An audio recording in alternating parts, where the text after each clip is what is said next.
뭐냐면은 우리 사모님이 여기가 멍이 들었어요. 왜 멍 들었느냐? 혈관을 찔렀기 때문에 멍이 드는 거예요. 그러면 침은 좀 잘 놓으세요. 혈관 안 찌르게. 하지만은 어떻게 하면 잘 찌르느냐? 혈관을 피해서 놓는다라고 하지만은 혈관을 피해서 놓는 게 아니고요. 놔도 내 몸이 건강하면은 혈관이 어떻게 돼요? 튼튼하면 어떻게 돼요? 안 터져요. 비켜간다니까. 고기도 칼집 썰어봐요. 고기가 비켜가지. 근막이라든가 인대라든지 이렇게 다 보호막이 있다고. 그런데 몸이 약하니까 뭐요? 퉁 터지는 거지.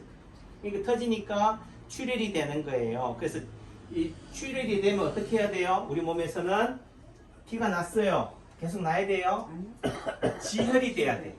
지혈이 되는 의미 속에서는 지혈할 수 있는 능력이 뛰어나면은 좋은 거고, 지혈이 안 되면 혈우병이라고 그러잖아, 성경에서. 혈소판이 기능이 떨어지는 거니까, 백혈병이라든지 다 그런 게 지혈이 안 되니까, 몸이 원상으로 회복이 안 되는 거니까. 그러니까 침 맞아서 멍이 잘 생긴다는 의미 속에서는 면역력이 떨어진다, 혈소판이나 이런 기능이 떨어지는 거예요. 그러니까 제 탓이 아닌 거죠. 몸이 안 좋아서 생기는 거고, 또 혈관을 말대로 찌른다고 다 피가 나는 게 아니고 내 몸에서 안 좋은 부위가 나는 거예요. 그러니까 요 부위는 왼쪽 팔에서 요 부위는 어디냐면 어디라고 그랬어요? 췌장이에요. 그럼 췌장이 하는 역할이 뭐냐면은 뭐 그런 혈당의 수치를 인슐린을 분비하니까 혈당을죠. 과 관련된 부분인 거죠. 당뇨가 있을 수 있겠고 또 주세요. 저한테 할게요. 또 다른 얘기하면 위장의 소화액을 분비하는 개념이 되니까 소화 기능이 안 좋다. 좀 뭔가 잘 체한다. 속이 더부룩하다. 이런 개념이 있으니까 침을 맞아도 고기가 터지는 거죠. 그러니까 그 자리를 지혈하는 개념은 눌러도 되는 거고 자꾸 뭐 비비고 닦고 하는데 제가 피가 나도 어떻게 돼요? 닦아요? 알코올솜으로 닦아요? 안 닦아요? 안 닦아요. 저는 안 닦아요. 왜 안 닦느냐? 이걸 닦아버리면 또 어떻게 돼? 혈소판이 또 피가 나와서 뭐 하려고 그래요? 또 지혈시키려고 하잖아요. 그러니까 충분히 피가 나서 걔가 뭐 역할을 해요? 보호막 역할을 하는데 여러분들은 멸균이라는 개념 속에서 뭐예요? 자꾸 알코올솜으로 닦으려고 그래요. 그러니까 냅두라. 네. 적절한 우리 몸이 그 역할을 하는 거죠. 그렇게 제가 하는 개념인데 그 다음에 멍을 빨리 사그라지게 하는 방법은 내 손이 무슨 손? 약손이다. 손을 얹으면 돼요. 얹는 의미에서는 좀 더 잘 하려면은 손에서 어떻게 돼요? 약간 주먹을 약간 오므렸다가 약간 펴는 느낌.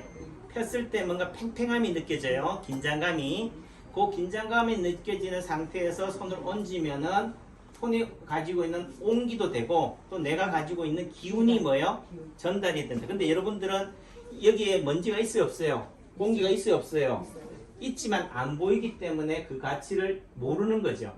내가 가지고 있는 힘이 내가 쓸 때는 못 느껴요. 하지만 남들이 볼 때는 남창기 원장이 생기가 있네. 목소리에 파워가 있네 하잖아요. 파워가 있다는 말은 목소리에 기운이 있다는 건 손에도 그 기운을 가지고 있다는 거예요. 그 기운을 제가 여러분들한테 칩을 통해서 놓는 거니까 여러분도 가지고 있는 그 기운을 가지고 이렇게 하면 되고 그 다음에 우리 몸에서 에너지, 기가 방출이 들어가세요. 방출이 된다고 했을 때 어디로 기가 어디가 나갈까? 굴뚝이 어디 있을까? 우리 몸에서. 예? 아까 얘기했죠? 손바닥, 발바닥, 또 어디 있을까요? 머리. 예, 우리가 말하는 뭐라고 그래요? 여기 가마 있는데 이런 데가 굴뚝이다. 또 다른 에너지기가 나가고 들어오는 통로인 거죠. 나가면 어떻게 돼요? 들어와야 되잖아요. 그러니까 우리가 막 장풍을 쏜다 하는 의미 속에서는 이 장풍의 의미가 바로 내 몸이 가지고 있는 기운을 쓴다는 거죠. 그러니까 손바닥을 얹고 있는 것만 해도 되고 사랑하는 사람의 손을 안고 있는 것만 해도 잡아주는 것만 해도 기가 교감이 되고 소통이 되고 치료가 되는 거죠. 그래서 손만 얹어줘도 안수라고 그래요. 그러니까 목사님들이 부흥사 목사님들이 뭐예요? 머리에다 손을 얹잖아요. 머리에다 얹을까? 빨리 전달이 됐지. 예, 빨리 전달이 되겠고 또 다시 얘기하면은 아까도 기가 들어가려면 바람이 들어가면 문으로 들어가잖아요. 그러니까 통로로 가야 돼. 통로의 의미 속에서는 손이나 발이나 머리나 이해하겠죠? 네. 예. 여자 남녀가 뽀뽀하는 것도 그런 거지. 기가 돌아갈 수 있는 말이 통로다잖아요. 음식의 에너지도 통로고 그러니까 이런 개념이에요. 그런 의미가 다 뭐를 위해서 하는 거다? 뽀뽀를 하는 것도 손을 만지고 자꾸 남녀간에 스킨십을 하려고 하는 것도 다 뭐예요? 기를 받고 싶은 거고 또 달리 내가 가지고 있는 기운을 상대한테 뭐 하고 싶은 거예요? 주고 싶은 거예요. 제가 침을 놓는 것도 약을 다리고 약을 먹고 하는 것도 다 기의 전달이다. 아셨죠? 네, 그런 맥락으로 보시면 되고 다시 처음으로 돌아가서 침을 맞아서 생기는 멍이 나쁘다, 좋다, 나빠요, 좋아요? 좋을 수도 있고 나쁠 수도 있고. 맞아요. 세상은 양면성을 갖고 있는 거예요. 무조건 마스크가 좋아요, 나빠요? 좋을 수도 나쁠 수도 있어요. 백신이 좋아요, 나빠요? 좋을 수도 있고 나쁠 수도 있다. 그러니까 어떤 사람한테는 약이고 어떤 사람한테는 독이다. 그러니까 내가 나한테 약이니까 당신도 약이 될 거라고 강요할 수도 없고 당신이 독이니까 나한테도 독이라고 할 수도 없는 거예요. 상황에 맞춰서 하는 개념이고 몸이 이렇게 멍이 들어있다는 의미 속에서는 저는 뭘 보고 진단해요? 여러분들에 생기는 몸이 나타나는 점이나 흉터나 상처나 사막이나 자세. 지금 우리 선생님 같은 경우는 이렇게 누워 있잖아요. 뭐 하고 싶다는 얘기예요? 눕고 싶다는 얘기. 힘들다는 얘기지. 네. 중력에 어떻게 돼요? 내가 건강한 사람은 중력에 거슬려서 활동할 수 있다는 거예요. 근데 이 중력을 누리고 있는 힘이 힘드니까 어떻게 돼요? 자꾸 앉고 싶고 눕고 싶고 하다는 거지. 그만큼 몸의 에너지가 어떻게 돼요? 소진되고 있다. 에너지가 부족하다. 그런 맥락에서는 에너지를 보충해주는 개념이 되는 거고 그러니까 이런 상태가 계속되면 몸이 어떻게 돼요? 예, 무게중심이 틀어져요. 더 악화돼. 어느 순간. 네, 네. 예, 그러니까 어떻게 돼요? 힘은 요때가 힘들더라도 무게중심을 바로 잡아야 돼요. 아셨죠? 예, 그러니까 병이 나중에 아프고 나서 원장님 그 보호자로 와요. 우리 색시만 열심히 치료해 주세요 하는데 건강한 보호자가 치료를 받아야 된다. 왜? 언젠가는 아내의 아픈 기운이 나도 뭐 한다고? 들어오니까. 또 아내의 아픈 기운을 더 이상 소진되지 않게 하려면 내 에너지 건강한 기운을 줘야 되니까. 주려면 뭐요? 나도 받아야지. 받는다는 의미 속에서 이 침을 맞고 또 제가 이렇게 계속 설명한다는 의미 속에서는 말에 뭐가 있다고요? 힘이 있다, 파워가 있다, 권세가 있다 그러잖아요. 이 권세라는 말의 의미가 특별한 신기가 아니에요. 에너지라는 거죠. 기운이라는 것은. 침을 맞는다는 것은 이런 우주의 기운을 뭐예요? 받고 또 나 혼자만 받고 아니고 내 가족들한테, 내 배우자들한테 또 달리 내 적한테도 주는 거지. 적한테 주면은 내가 힘들잖아요. 아니지. 내가 가지고 있는 좋은 기운을 주면은 적이 가지고 있는 뭐 나쁜 기운은 사라지고 좋은 에너지를 받으니까 결과적으로 뭐가 돼요? 상대도 원수도 친구가 되는 거지. 그래서 그런 의미 속에서도 결과적으로 원수를 사랑하라는 말의 의미가 당장 당대를 해코지하고 가시로 찌르는 게 상대의 아픔을 주는 것 같지만 실제적으로는 상대를 어떻게 돼요? 만져주고 포용해주면 어떻게 돼요? 걔도 감동이 안 되겠어요? 당장 뭐 하고 있어? 이러지만 어느 순간 그 진정성이 느껴진다. 따뜻한 온기가 전달이 된다는 거죠. 네.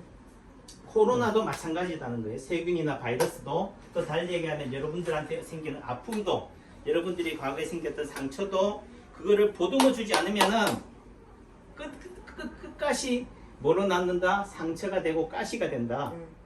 그게 가시를 어떻게 할 거예요? 빼내든가 빼내지 못한다면 그 가시를 뭐로 만들어야 돼요? 훈장으로 만들어야 돼요. 이게 나의 훈장이다. 그래서 실제 타투하는 사람들은 화상을 입었거나 어릴 때 상처받은 그 자리를 뭘로 해요? 그림을 그리잖아요. 그림을 그린다는 의미는 참 잘했어요. 뭐가 잘한 거예요. 하지만은 그렇게 보듬어 줘야지만이 내 아픔이 치유가 된다는 거죠. 그래서 과거의 아픔이 현재도 연결이 되지만 미래까지 연결이 안 되려면은 우리 삶이 지금 이 순간이라도 뭐 해야 돼요? 바뀌어야 된다. 바뀐다는 게 뭐 개가천선의 의미가 아니라 조금씩이라도 이렇게 몸이 기울어진다? 그럼 계속 기울어지게 내버려 두는 게 아니고 남창교회 안에 와서 침을 맞고 해서 에너지를 바로 하게. 그러니까 앉아 계실 때도 어떻게 돼요? 편해서 눕는다고 하지만은 이게 편한 게 아니에요. 이죠? 지금 반듯한 자세를 취하고 있잖아요. 얼마나 보기 좋아요. 그래서 이렇게 자세만 바꾸고 계시는 것만으로 해도 또 침 맞고 있는 동안만이라도 이렇게 하는 것만이 되고 댁에 가셨어도 어떻게 돼요? 그런 것들 의식하면서 살아가면은 삶이 어떻게 돼? 안 좋아지는 방향에서 좋아지는 방향으로 가니까 건강하게 살 수 있는 거죠. 말 되지요? 네. 감사합니다. 네. 보실게요. 몸이 잘 되는 사람은 몸이 약하다고 봐야 됩니다. 그렇죠. 그러니까 살려주세요 하는 거지. 살려주세요. 그럼 살려주면 되잖아. 물에 빠졌어요. 어떤 사람이 살아나요? 그냥 정신력이 강한 많이. 나는 죽겠다고 죽는 사람이랑 많이 움직이고 어. 어동되고 예. 그래야지. 근데 그러니까 그런 의미 속에서 살려주세요라는 의미가 발동되는 거고 또 한편으로는 그 다음에 살려주는 구조자가 왔으면 어떻게 돼? 그 사람한테 맡겨야 돼요. 발부둥 친다는 의미 속에는 뭐예요? 구조자가 왔는데 지가 빨아 당기면 돼요, 안 돼요? 같이 그럼 물속에 빠지잖아. 그 물에 빠져 나오려면 어떻게 돼요? 구조자한테 몸을 맡겨야지, 당기셔야지. 당기셔야 저를. 이렇게. 그 당긴다는 의미 속에서는 제가 힘을 주고 있다, 안 주고 있다? 빼야 된다. 물에 빠진 사람은. 그러니까 여러분들이 살려면 뭐예요? 저한테 몸을 맡겨야 된다는 의미 속에는 저를 잡아 당기면 된다, 안 된다? 안 되죠. 그러니까 선생님은 힘을 빼고 제가 살리려 하니까 저한테 따라오시면 되는 거죠. 그러니까 힘을 빼세요. 저한테 몸을 맡기세요. 라는 의미가 그런 거지. 그러니까 힘을 써야 될 때는 쓰고 힘을 빼야 될 때는 빼고. 그래요? 모실게요.